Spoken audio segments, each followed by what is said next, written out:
Welcome back, viewers. Welcome back to my channel. My name is Patrick Tawia Matope. This is a channel where I talk about anything to do with social work, and I do deliver on different topics, different content in terms of social work.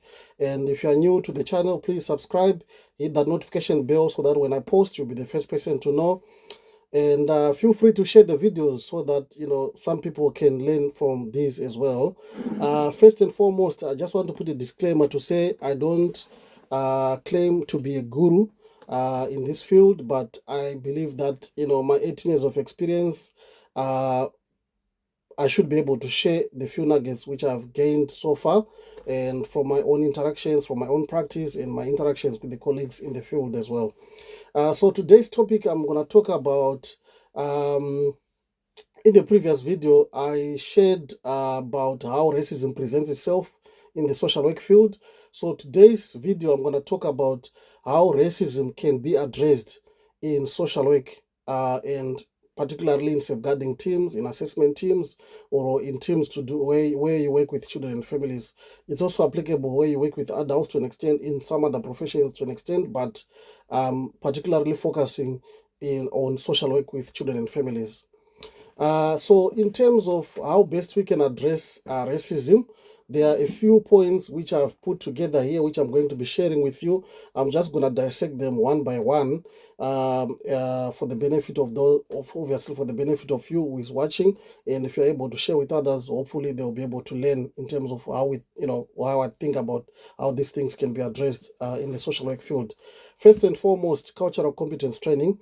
I mentioned in the previous video how this is very important, and I believe in local authorities, they need to make sure that cultural competence training is available to social workers, and to an extent, if possible, it can be made mandatory so that you know that the whole cohort of social workers that you have in a particular service or a team are culturally competent, and they've been trained, and they know what they need to be doing in order to support people or clients from a diverse background and all that.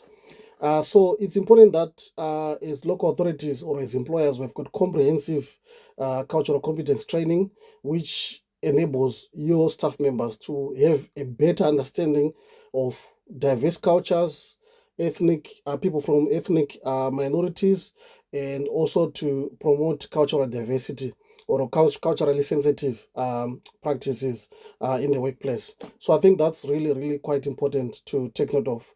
Point number two, anti-racist policies.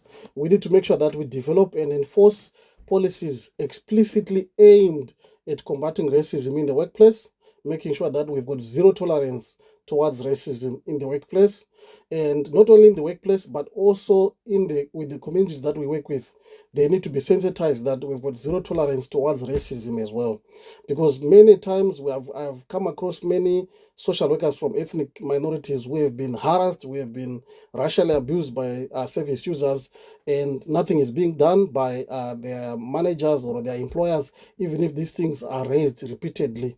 So I think we need to make sure that issues to do, or policies, anti-racist policies are put in place, not only within the workplace, but also in regards to the service users that we do work with. That is really, really important.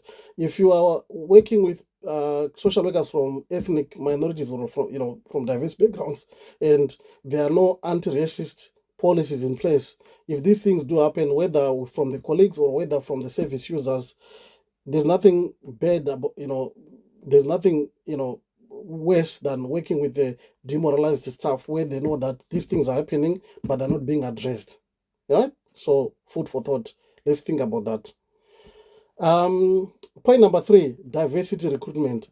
Consciously recruiting people from diverse backgrounds to make sure that the patch or the population that you are serving is well represented in terms of the staff who are serving them, so that they have a better understanding of what these populations are going through, what the service users are going through, and they will be able to better understand how to serve them going forward. All right.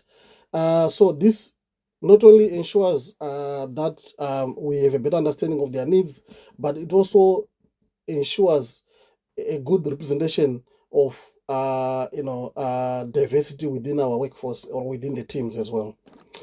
Regular diversity audits. These These will need to be conducted regularly to identify and address any disparities in terms of caseloads, in terms of decision making, and in terms of resource allocation. I think that's very clear, self-explanatory as well. Community engagement. This is linked to point number 2, where I spoke about anti-racist policies. The community needs to be engaged, needs to be sensitized that issues to do with racism is zero tolerance against racism. They need to be engaged. If we establish strong connections with the communities that we serve, there is better engagement from the communities. There is better engagement from the families that we do serve. And we also have a better understanding of their unique needs and the challenges that they face, which will also help us to better manage their expectations and also better support them in terms of what it is that they would want us to support them with. Point number 6, we are talking about accountability measures. We need to implement mechanisms to hold individuals accountable for discriminatory practices or behaviors, whether it's a colleague or whether it's a service user. So this point is linked to the one where I spoke about anti-racist policies, to the one where I articulated about community engagement. So we need to make sure that accountability measures are in place.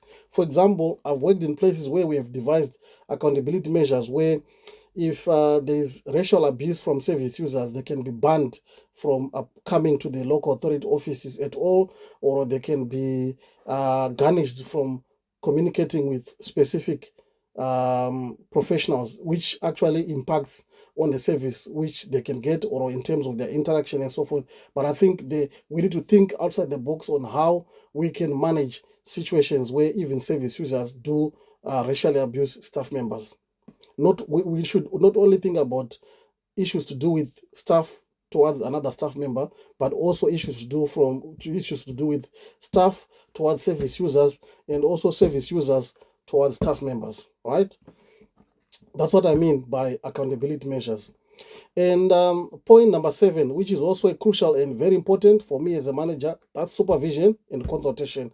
Whenever a situation happens where a worker has been racially abused and so forth, it's good for the manager to make sure that you debrief that worker, you give them support as much as possible, and actually you are there for them and advise them better in terms of accessing further support within the workplace options, which might be there in main local authorities that we are working for. So it's important to make sure that we provide ongoing supervision to staff members, and there is consultation to address biases and ensure culturally competent practice as well. This is the way, by making sure that staff are supervised, we are also ensuring that they are actually infusing issues that they've learned in cultural competence training in their everyday practice. And point number 8, we are talking about trauma-informed care. We need to adopt a trauma-informed approach that recognizes and addresses the impact of racism on individuals and communities. Let's talk an example of colleagues who may have grown up in apartheid South Africa, for example, or colleagues who may have grown up in an environment where there was racial profiling or they faced so much trauma. So we need to think about being trauma-informed professionals and taking a trauma-informed approach to working not only with our service users, but also with some of our staff members, right? Right. Let's talk about intersectionality awareness. So we have delved into racism now. Let's talk about intersectionality, issues to do with LGBTQ, their rights and so forth. We need to acknowledge and address the intersecting identities that could be there within staff members, including our service users as well. We need to make sure that we actually acknowledge and address those intersecting identities that our individuals that we work with or staff members that we work with may possess, and also consider factors which are beyond race and racism. All right. Point number 11, we need to think about inclusive policies. We need to think about how we can develop policies that explicitly promotes inclusivity at the workplace, that also explicitly promotes equality at the workplace, and anti-racist practices within the organization, making sure that we've got anti-racist policies within the organization to deal with staff members, but also to deal with service users as well. That is really, really important. All right, the next point is about making sure that we do provide regular training and regular updates to staff members in terms of wording, in terms of the words that we use in everyday settings. So it's important to make sure that ongoing education is provided, and we've got updates on anti-racist practice to ensure that there's greater awareness among staff members, and even on with the service users that we're working with as well. And we also need to have a mechanism of us getting feedback, not only from service users, but also from staff members. This helps us to self-reflect as an organization or as a management team, so that we are able to actually know exactly what it is that the people that we serve expect us to be doing, and what it is that we need to be doing in terms of supporting them much better than we are doing already. So by establishing open channels of communication with our clients, with our staff members, and allowing them to give us feedback, it also helps improve our service. It also helps to identify and address any instances of racism promptly, and it also helps us to make sure that these are not perpetuated going forward as well. So with those few nuggets, thank you so much for tuning in, and I hope you may have benefited a few things from the information which I've shared today. If it's your first time to come across this channel, please do subscribe and hit that notification bell, so that when I post next time, you'll be the first person to be notified, and you will be able to actually see the videos which I share, and you'll be able to share with others as well. Thank you so much. Peace.